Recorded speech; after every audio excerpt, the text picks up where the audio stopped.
Om Shanti. Good evening, and welcome to this session of Interview with Raj Yogi. Our topic today is Love for Solitude, Ekant Priya. And as usual, we're going to start with our reflection.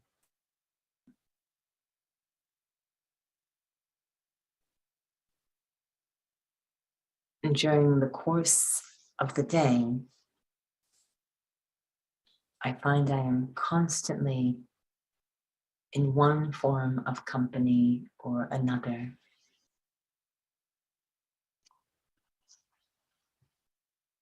It might be with other people. It might be with activities, tasks, or it might be just thoughts and ideas. Constantly occupied in some form of company or another that pulls me away from connecting with the self. As if I'm becoming more and more distant from the self.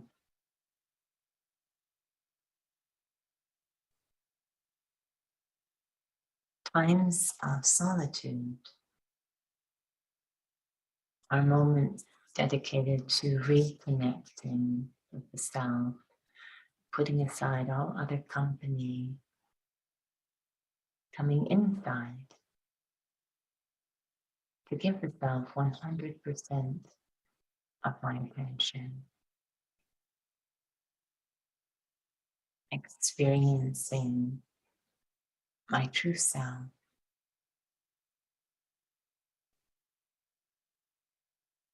Because this is the foundation of well-being. This is the one relationship which colors all other relationships, whether it's with people, with activities, or with ideas. They all depend on the quality of connection with myself. Om Shanti. Om Shanti. Welcome to Interview with the Raj Yogi. Tonight's topic is love for solitude, love of solitude. So this, having some quiet time, what do you find is for yourself and how important that quiet time is before it feels like it's just wanting to be alone all the time? I really like this idea when we say solitude, or I've seen it spelled as solitude, study of the soul, the self. I had a moment yesterday when I was walking up a flight of stairs, and just in the middle of that flight, taking 1 second to deeply connect with the self. So the solitude feels like it's times when I sort of fortify or reinforce the connection with the self. So it doesn't have to necessarily be silence or isolation or escaping, but it's just making sure that I haven't lost myself in the shuffle of the day. And it just takes a second. Obviously, these seated moments of quiet are delicious for really having a concentrated and extended period of time, strengthening that connection. But it really can just be a second walking down the street, where instead of the attention being out there with everybody, I give it completely to being in here with the self and just making sure I'm still in alignment. That study of the self.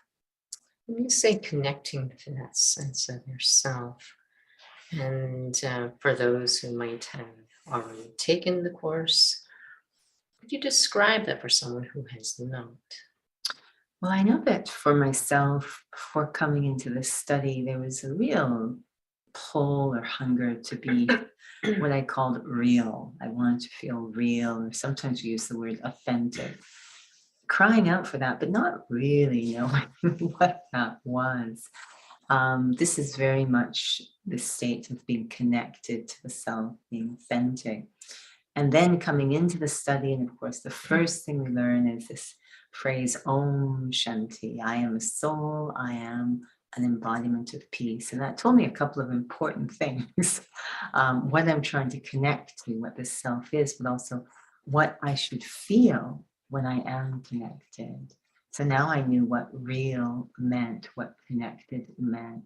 And maybe this very unique form of peace that is completely independent of what's going on around me. It's a state from within.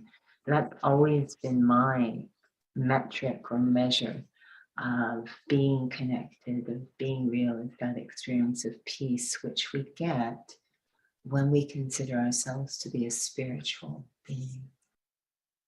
This word peace is such a big word in a sense.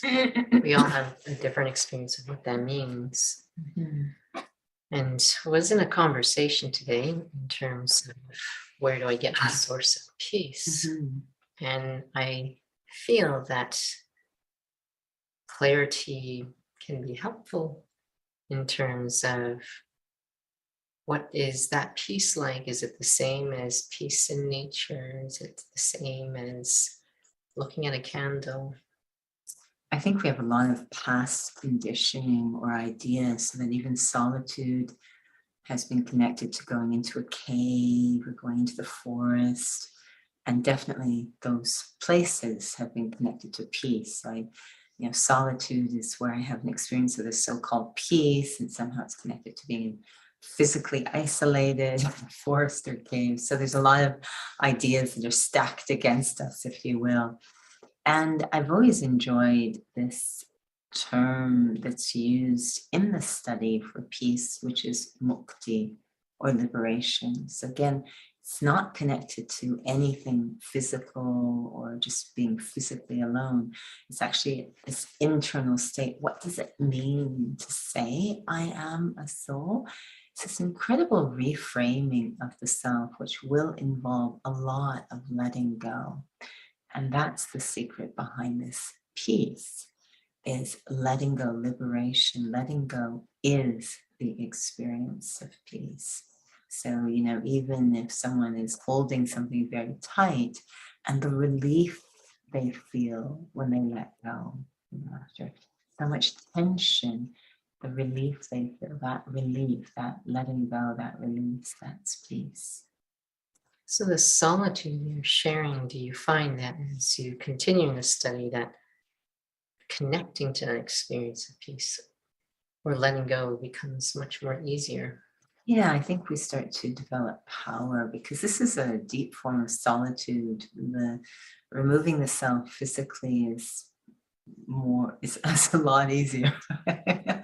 But the stuff inside, the company inside our heads, it's really causing the peacelessness. It's all this inner stuff. To have release at that level, to be completely free, if you will, of the bits inside that aren't really me, that's something we want to gain practice in, letting go of that. Today we heard I've heard it many times, but it's always powerful when I hear it, that in essence, the cause of our peacelessness is all stuff inside, what we call in the study sanskars, or personality traits, if you will. It's all stuff inside, which shows up in how we think about things. So this inner company, having solitude from that inner company, how to gain the understanding and power to be free of that. Mm-hmm. What is the connection then, would you say? There's a couple of words that are often, that many usually ask for clarification: introspection and introversion. Mm-hmm. What is the relationship between those two with respect to solitude? So definitely introversion is necessary. I have to turn inwards. That's where I want to find that solitude. So introversion means to turn inwards, to look inwards. And introspection, we know the word inspection. So this is to turn inwards and look with as much clarity as possible at what's going, this assessment of what's going on inside. So both of these are quite important to reach that state of true solitude where there isn't other thoughts that I think are me, or I think are relevant, or I think are valuable. Being able to let go of those and really have the company of the self. Yeah, an interesting discussion. It was another interview, but it was someone had asked about what technique do I need to be able to feel something. Basically, not to be pulled by or distracted by other things and just want to be in that connected experience. So, when it comes to this letting go, what have you found is your level of understanding so you'll let go? Because for someone to hear letting go, I'm not sure if they really know what that means. I think it's most challenging when there is, if you will, an emotional grip. Some things are very easy to let go. We're not even interested in them, so it's very easy. Some things we're waiting for permission to let go of, and then we're very happy to do so. But when something has an emotional grip on us, so the most classic is if something happened in the past that has quite an emotional hold on us, we can't seem to stop thinking about it. We know we should. We want to, we've been given permission to, but we can't seem to stop. And I think that's when these two tools that we call knowledge and yoga or power, when that's really the most effective method, we really get to see, do I have facility with those tools? They've been shown in memorials as nonviolent weapons, and having the facility to use them. And what that means is that they're not just an intellectual exercise, but they actually have some practical use for me. I'm able to practically apply them, embody them, if you will. So knowledge and power or yoga are really, to me, the only way to get that emotional, to reduce that emotional charge that tends to keep us very attached. Do you have an example of how you've experienced knowledge in yoga, especially when it comes to emotional? Because I do feel that many feel that that is a big challenge to try to override. I almost feel that initially the knowledge can be very useful. Understanding goes a long way in ameliorating what's going on emotionally. But what I love about power, spiritual power, is it means if I'm, and that happens over time. So it's not like, oh, something's going on, let me just, I actually, this is the power piece is something I'm going to notice over time. Is that things that used to emotionally affect me are not anymore. That's a sign that I'm actually accumulating power. That sounds exciting. It's wonderful. Until I get that far, knowledge can help me a great deal. And we often think knowledge is like, wisdom or wealth. It can certainly buy me time. I can afford that, to have different feelings, to be gracious. But true health is the feel that those emotions don't even come. You find that you felt that there is something emotional that knowledge can really help. I remember, I've had experiences, I think we all have, when we have, and there's reasons for this, it's nobody's fault, I just want to say that, but we might find we have tense interactions with other souls, and it can be from the get-go. We're not quite sure why, but other people can do the same thing, and it doesn't disturb us at all, but it's just that one soul, when they do it, it's quite fascinating. I mean, if we just stand back, it's almost entertaining. But, so we kind of douse that tension with a lot of knowledge, right? Well, they're just playing their part, they're being themselves, everyone's unique. And, we can feel that in some ways it's moving us into somewhat different feelings, but we can also feel the edge of that emotion is still there. Mhm. So this power we're talking about is called the power of purity, which we Mm. get through connection with Supreme Soul. Mhm. It actually transforms the heart, Yeah. if you will. So I genuinely, from my heart, feel different. And I've experienced both of those states. Where I'm using knowledge to sort of work my way into some different feelings, but I feel I can still feel laborious. it's laborious, but we want to do it because we really don't want to feel that That's way. true. It still feels fragile Yeah. because the edge of that other emotion hasn't really been fully addressed. So it feels a little fragile. And then through the accumulation of yoga, this other state where I really have from my heart genuinely different feelings for that soul. So they're both very useful, but obviously one is far deeper. So the solitude, Mhm. are you meaning that even when you're in the interaction, you're actually inside, so that you're Yeah. able to actually use these two capacities, Yeah. but also what you accumulate when you're in seated solitude too? Mhm. Yeah. So the solitude is allowing me both to connect to myself and align myself. So this is the introversion and introspection piece, that I'm going in there, I'm connecting with the self, I'm also inspecting and aligning. And this is something that is very common in fitness, is the state of solitude or introversion. Some have it developed more than others.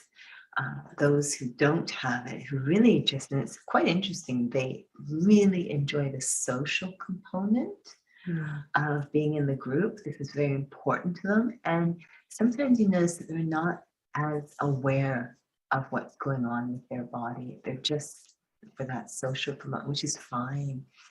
But some can be in that social component, but still have that body awareness. They're still subtly tuned in to what's going. So the quality of their workout is different. So this is something that I really kind of like to explore for myself. I love the group setting. I love being with other people, but I'm very much attuned to this example, what's going on with the physical alignment, the quality of the execution of the exercise. So it doesn't require being in isolation, but it's where is my attention, where is my awareness, and what is my capacity, my sensitivity to align that awareness, to sort of correct that awareness. It's interesting when you were sharing it, when you were mentioning that there seems to be a bit of an edge here. You're using the knowledge to have a broad understanding. But you're mentioning that with yoga, this power that actually helps change your heart. And you're sharing that, it was reminding me that, is it that because there's these original eternal qualities of me, the soul, that as if I can access those capacities that then are very naturally able to emerge. Yeah, so we speak of yoga as, this is where the soul is restored to its healthy state. And healthy means obviously whole or original state. So it's not that we're necessarily putting stuff in there or taking stuff on. We're just returning to our healthy state. So yes, it's emerging the qualities that are there. Because even letting go feels like it is a power. It's a power, and it's also attainment. So it's really flying in the face because of physicality. Because physicality, we say it's very strong if you can hold on to something. It just holds on, and that it's a sign of weakness if you let go, and also if you let go, then you have less. If you will, and that's the opposite of spirituality. Then it's a sign of power, to be able to let go, to maintain. This term solitude almost starts to feel like we're talking about integrity as we walk and move around. That I remain a distinct, intact entity. I don't lose myself. And that's tremendous power. Another idea that has been connected to solitude, we go into solitude to recharge. Can you recall your journey when you first came into the study? I know that hearing that your soul really spoke to you. What has your journey been in terms of your relationship with accessing that peace and solitude? What has that journey been like through time?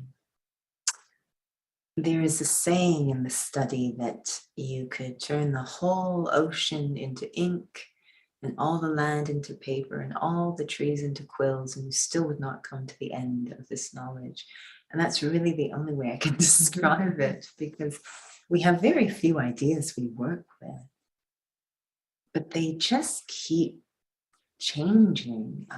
We start with, very simple. I'm a point of light in the center of the forehead. We even call it a cave of introversion. But really, the significance, the impact of these ideas just keep transforming. There's more and more realizations, which is why solitude is so beautiful, because it's only in that solitude that I really have a chance to realize what it means to say I am soul. So it just keeps changing over and over.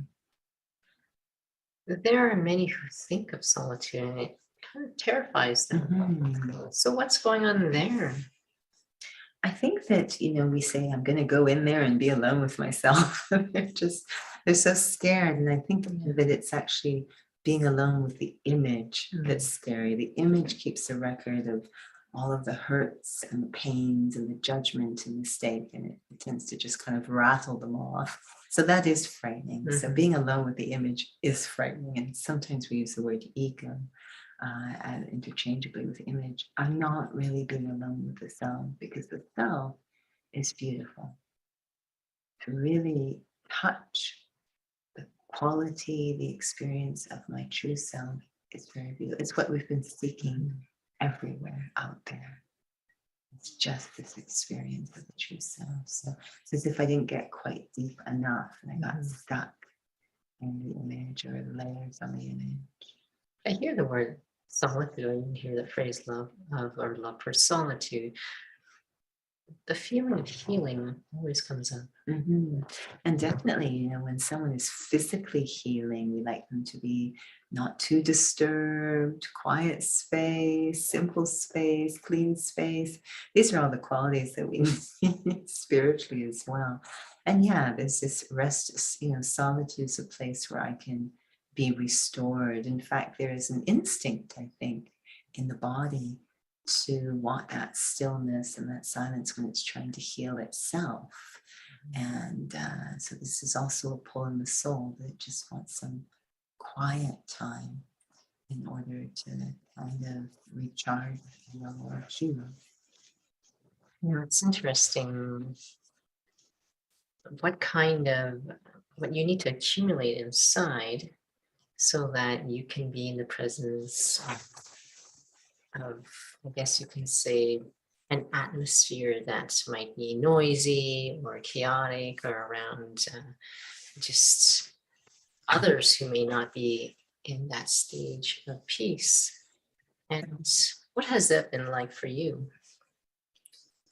Well, I find it I really enjoy that topic, because it seems like I am more often than not in very noisy and busy and active environments. And so it's, as I say, this solitude feels so much like integrity to me. And integrity is a quality that really, really attracts me. So I sort of enjoy exploring this. And I like it's almost as if solitude did get a bit of a bad reputation. And but it's so essential. So really understanding what it is, and that it doesn't mean I reject or isolate or escape or ignore or deny, which is a lot of things that have gotten wrapped up in solitude. But I'm actually really embracing that which will fortify the power, the integrity, the dignity of the self while I'm in interaction. There are certainly signs that one starts to just become quite isolating. That's solitude. Then at that moment, when I hear that in this context, it doesn't feel like solitude. It's actually a healing experience. when one just actually wants to isolate. Sorry, that isolation is feeling? Well, I hear, I feel solitude, and I feel it's a healing experience. But it has come up in conversations where some just want to be alone all the time. That doesn't feel like a very healing experience. So I think definitely there might be some need to be physically alone, but the idea of knowing whether or not I'm getting more healthy is I need to test drive myself in actions and interactions, to say I'm fine as long as I'm not around anyone or doing anything. I'm fantastic. That's not quite the objective we had. I mean, the happiness and joy of spirituality is to be able to interact with others in such an elevated way. That's what makes us so happy. So yes, I can understand wanting to be alone and kind of get a handle on things. But eventually, if I want to measure the amount of healing that's going on, I not only have to come to action and interaction, but I find it really interesting to come into interaction and action with those things that I find most challenging, those interactions I find most challenging, and those situations I find most challenging. Can I maintain that integrity? That's a sign of really good health. I just want to share here, Binny has shared something my science teacher used to say: every cell in your body is trying to heal you and keep you healthy, except you. And today I'm understanding what she meant. Yeah, we tend to sabotage ourselves. Yeah, the body definitely knows what to do. Do you find that, when you're sharing, but when there is these challenging situations, it's a chance to see how much of I've actually accumulated. Do you find that there is also then a connection between solitude and having to constantly check your attitude, reframe your awareness so that your attitude is always seeing things as opportunities of learning versus thwarting my solitude? Yeah, that's the introspection piece. So the reason, again, I like this is that I'm in a situation, I think we all know the signs of when we're starting to feel the tension, we're starting to feel affected. And my first go-to, and this is really what solitude is saying, my first go-to should ideally be look inside, see what's going on inside, rather than there's something wrong with that person. There's something wrong with that situation. Move away. So solitude is really a way of saying I am withdrawing inwards to inspect, to check what's going on inside. What is my awareness? What are my attitudes? What baggage from the past am I holding on to? So this introspection, really, this is the power of solitude. It's so connected to check and change of the self. I had this really, I still remember this experience, and as some of me know that I used to work in a hospital with children, but there was actually, she must have been maybe about 4 months old, this little baby, and she had some sort of disorder of the brain where she could not feel anything was stable. Everything was constantly shaking. So her whole body was constantly shaking. Like, I can't imagine what the experience was like. But I was assigned to her, and the moment you hold on to her, she is holding on to you like you are life itself, because you're stable. But she still doesn't feel stable, but she's holding on to you because she's trying to feel stable. And I was thinking about that. That was a very physical example, but I was thinking about situations or being around somebody who is not stable, where how much inner power you need to have, because they're going to latch onto something that's stable. Maybe they're not intentionally, but it can be quite draining. Well, this again, solitude is a chance for me to power up for the sake of the self. But as we move along, we definitely see it's for the sake of others as well. And we've met so many senior students in this organization that had this capacity, that had this love for solitude, became very powerful, incredible spiritual integrity. And then when you're in their company, literally, whatever shakiness was going on, whatever thoughts, were literally swept away like a wave in the ocean. And, it's not that they were doing anything, it was just the force of their presence, their power, and kind of helping us to kickstart our own powerful journey. So, which role would I like to play? Do I want to be the one that's empowering or the ones that's disempowering? So, this is also what love of solitude does, is that integrity benefits others as well. It feels like it's a re-education of the love for solitude, as I mentioned, because some are afraid what that experience is like. There's so many memorials of, when the hero knows that he has a challenge coming. He's been told by some, I don't know, prophet or oracle, there's a challenge coming, and he decides to train himself and he'll go into solitude, and develop such, stability of his mind and such strength of body and all these different things in that solitude. It's a training ground to be able to face the challenge, not to escape, but knowing this is necessary. And so this is really what spirituality is inviting, is to really reinforce the innate capacities of the self to reconnect with ourselves as spiritual beings and those spiritual capacities for the sake of my own quality of life, but also to respond to the call of the time. Do you feel that we've mentioned about this in numerous interviews in terms of this aspect of thoughts and feelings, but what precedes that is attitude, and what precedes that is awareness. So when it comes to, again, reconnecting to myself, is it that we really need to pay attention to, is what is my awareness? What do I really believe myself to be, if I really want to connect to that experience of what real peace is? I think this is the foundation of solitude. When we say it's this time when I can connect to the self, that's really saying experiencing myself to be a soul, like who is the self? So that's really the foundation, and all other aspects depend on that. So I can only go so far. If I'm checking, thoughts, or if I'm checking attitudes, I'm really only going to get so far without shifting the foundation, the awareness. I can go as far as I can, but I'll reach a ceiling. There'll be some situation that always tests me, and suddenly solitude is turned into escaping and denying again. So I really want that the foundation of my time with the self to be, it is time with the self, as in I, the soul, and the self. Otherwise, I'm still spending time with the image, however nice that image is. Did you find that was a journey for yourself? It's an ongoing journey. Because you loved it, to hear that you were soul. I assume it wasn't an instant. It would be lovely if it was, but it's an ongoing journey, and to stabilize there. As I said, it's like this never-ending ocean that you're dropping more and more into. What does it mean to say I am a soul? How far will I go with that? How much experience or understanding can I achieve around I am soul?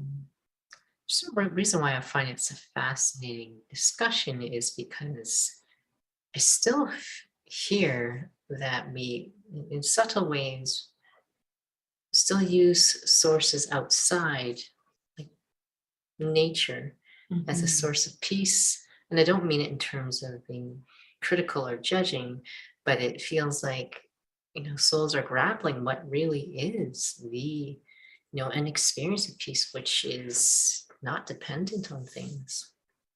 It's very interesting, our relationship with nature in particular. It's really, I think for the most part, nature has a fairly pure vibration compared to say, the city. And so I can understand it completely. And recently just hearing a story about how doctors can give what's called a nature prescription. So if someone is suffering from anxiety or depression, in addition to the other therapies they're receiving, there's been incredible progress with the nature prescription. And I totally get what's going on. And it's not just the nature. It's again that the nature is an environment that supports this type of solitude, this letting go, There's something, I hear people say, why do you like the nature? Well, I don't have to think about work. So this is all the letting go. Why can't I, while I'm at work, have what's going on? And that's back to awareness. Mm-hmm.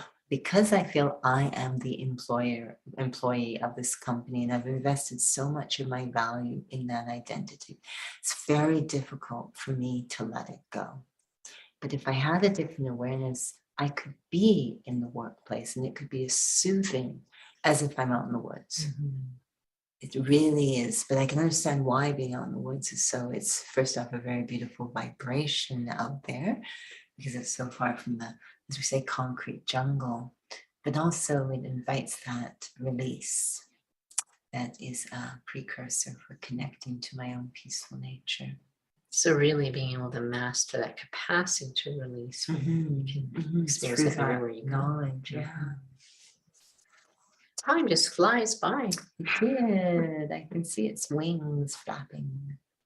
Just checking in if anyone else has any questions, comments before we have our little reflection.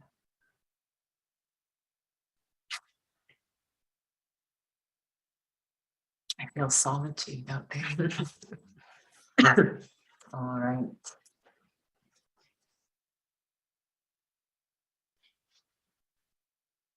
It's a very beautiful experiment to be in a gathering, interacting, aware of everything going on, but also in the stage we call self-respect, experiencing my own presence in the gathering as well. The qualities of the self, the depth of the self, the wonder of the self, I, the soul. Stable in that point, that beautiful stage of the self while I'm in the gathering. I am alone with the self that is very aware of the events itself. And then seeing how that connection to the self enriches my connection to others. Solitude does not distance me from others. It brings me closer in such a pure, respectful way. Om Shanti. Om Shanti. Well, thank you. It's very refreshing and always reminding us how much our awareness we need to focus on. Sometimes I find maybe we may be trying too hard. So in terms of, thank you, Benny, for upcoming sessions, we do have the Raj Yoga Introduction Foundations course in Hindi, which starts in June. So those are the Wednesdays in June, 6:30 to 8 o'clock. The next English Raj Yoga Foundations course is the Wednesdays in July. So if you're interested in that, you're welcome to go to the website to register for that. We also have our drop-in sessions to experience being a soul. And those are on the Tuesdays and the Thursdays, Fridays, and Sundays, 6:30 to 7:30 p.m. And if you're interested in the drop-in on-site English meditation session, that's on the Fridays, again, same time, 6:30 to 7:30 over at the Northeast Center. But you're welcome to visit the center's website for more information. We do have a couple of Tuesdays at the tail end of June that we will not be able, neither of us will actually be here in town to be able to hold the session, but we'll make sure we send out that reminder to those through email. So thank you again for joining.